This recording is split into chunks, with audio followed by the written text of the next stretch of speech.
Pemirsa, Jawa Timur menjadi battleground atau medan pertempuran dan epicentrum politik nasional pada Pilpres 2024. Karena itu pula, tokoh asal Jawa Timur yang memiliki latar belakang Nahdlatul Ulama menjadi pertimbangan sebagai bacawa pres, baik untuk Ganjar Pranowo maupun Prabowo Subianto.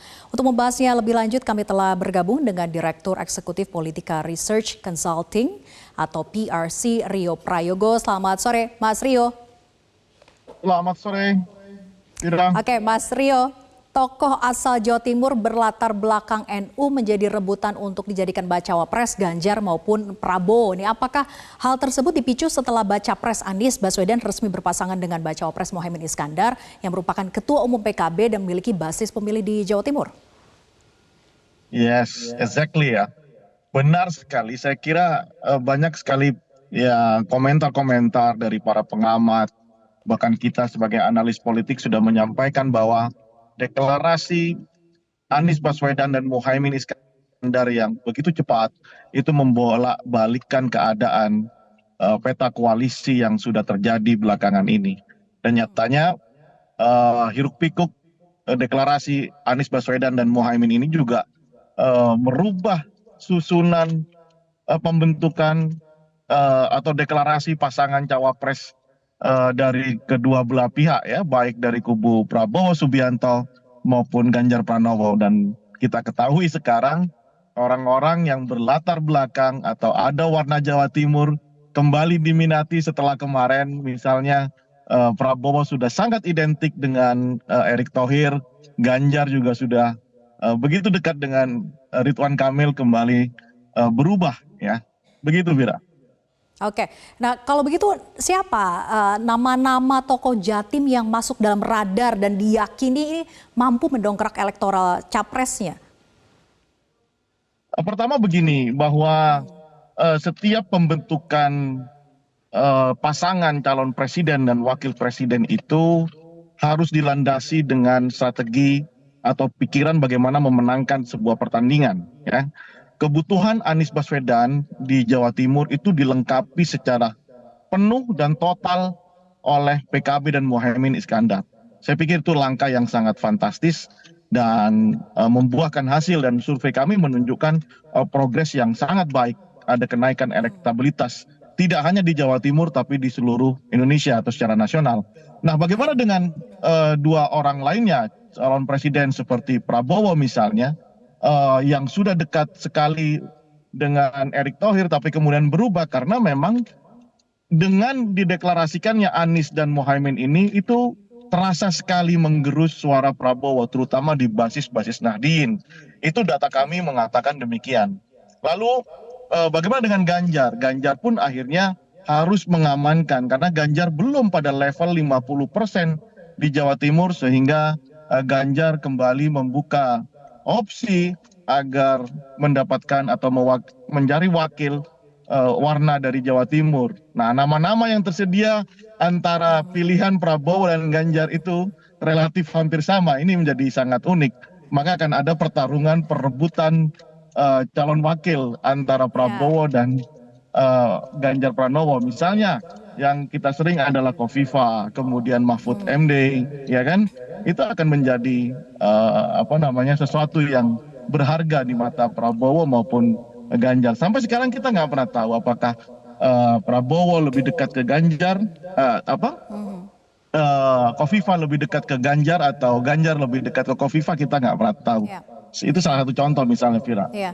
Tapi kedua kubu berusaha untuk dekat lah ya dengan Hovifah begitu. Nah, dan nama Hovifah ini juga santer disebut-sebut oleh kedua poros yang diduga juga akan dan sedang mempertimbangkan Hovifah menjadi cawapresnya. Tapi kalau melihat figur Hovifah ini bisa menjaminkah sebetulnya kemenangan battleground tadi di Jawa Timur sekaligus mendongkrak elektoral sang capres, baik itu untuk Prabowo maupun misalnya untuk Ganjar? Untuk Pilpres kali ini tidak ada yang bisa menggaransi siapa yang memenangkan pertandingan. Tidak ada ya, karena belum ada yang melampaui angka 50%. Sehingga menurut saya dengan munculnya Kofifa baik di kubu Prabowo maupun Ganjar itu juga tidak akan menjamin apakah kemudian momentum turunnya elektabilitas Prabowo itu bisa rebound ya kan, mengembalikan atau mereakuisisi pemilihnya yang mutasi ke kubu Amin atau tidak, kita tidak bisa tahu. Bahwa kemudian Kofifa itu berlatar belakang NU itu ya, bahwa Kofifa punya kekuatan muslimat itu ya, tetapi secara elektabilitas Kofifa tidak cukup banyak membantu, apalagi terhadap Ganjar Pranowo yang sudah sangat kuat begitu. Saya pikir Ganjar ini sudah sangat kuat di Jawa Timur dan Jawa Tengah begitu ya. Banyak juga pemilih Nahdien yang memilih Ganjar itu. Pilihan Ganjar itu adalah mencari bagaimana handicap elektoral dia di Sumatera, di Banten, di Jawa Barat ataupun di Sulawesi. Itu PR buat Ganjar, bukan di Jawa Timur saya pikir. Begitu, Vira. Mas Rio, oke, jadi memang ketokohan Khofifah ini tidak serta-merta menjamin begitu ya bisa mendongkrak elektoral siapapun capres yang akan ia dampingi misalnya begitu. Nah, kalau memang tadi Mas Rio mengatakan bahwa analisanya Ganjar sebetulnya tidak terlalu membutuhkan suara yang berbasis Nahdlatul Ulama. Kalau begitu untuk Prabowo sendiri, ini memang harus sekali untuk Prabowo mendapatkan cawapres yang memang berdasarkan dari Nahdien, atau sebetulnya bisa juga nama-nama yang sebelumnya muncul seperti Erick Thohir lebih bisa mendongkrak elektoral sebetulnya? Kalau menurut saya ini lebih kepada bagaimana Prabowo menerima apapun yang ditawarkan oleh Presiden Jokowi. Buktinya, karena selama ini sudah hampir setahun loh Muhaimin itu bersama Prabowo di dalam koalisi KKIR, tapi juga tidak segera dideklarasikan sebagai calon wakil presiden, sehingga akhirnya dia memilih untuk pergi bekerja sama dengan Anies Baswedan, ya kan? Artinya seolah-olah Prabowo memang kurang menginginkan tokoh-tokoh yang dari NU, sehingga lebih memilih Erick Thohir selama ini kita dengar begitu ya. Nah, kenapa menjadi seperti itu? Karena Prabowo lebih ingin membuat strategi pilihan politiknya lebih dekat dengan Jokowi, dan ini nampak di dalam public space ya. Ketika kita jalan ke kampung-kampung, ke desa-desa, itu banyak sekali baliho, poster dan spanduk Prabowo bersama Jokowi. Rupanya benar-benar Prabowo ingin mengambil karomah Jokowi di dalam Pilpres kali ini. Pertanyaannya apakah itu berhasil atau tidak ya kita tidak pernah tahu. Tapi nyatanya Prabowo sudah ditinggalkan Muhaimin yang punya PKB dan tahu bagaimana cara mengkonsolidasi kekuatan Nahdien. Itu Fira. Oke, Mas Rio, kalau memang analisanya Prabowo sebetulnya tidak begitu menginginkan menarik cawapresnya dari tokoh Nahdien begitu ya. Kalau begitu, apakah ini sebetulnya memang menuju kepada duet Ganjar Prabowo ataupun Prabowo Ganjar yang belakangan ini juga santer terdengar sebetulnya, Mas Rio?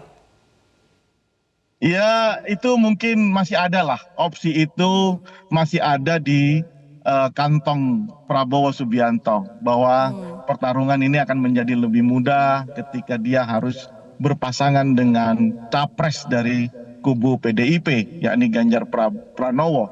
Tetapi kan Vira bisa bayangkan bagaimana mungkin partai dengan elektabilitas paling besar, yakni PDIP, dengan malah di survei-survei sejak tahun 2020 lalu sampai sekarang masih nomor 1 dan punya capres dengan elektabilitas yang unggul dibanding dengan yang lain, yang mau melepaskan menjadi cawapresnya Prabowo, saya agaknya berpikir itu sulit ya. Sulit seperti untuk mendapatkan titik temunya begitu ya. Benang yang basah, saya pikir itu. Iya, oke. Tapi kita tunggu bagaimana dinamika politik ke depannya. Terima kasih Mas Rio sudah bergabung bersama kami di Berita Pemilu. Selamat sore. Jelajahi cara baru mendapatkan informasi. Download Metro TV Extend sekarang.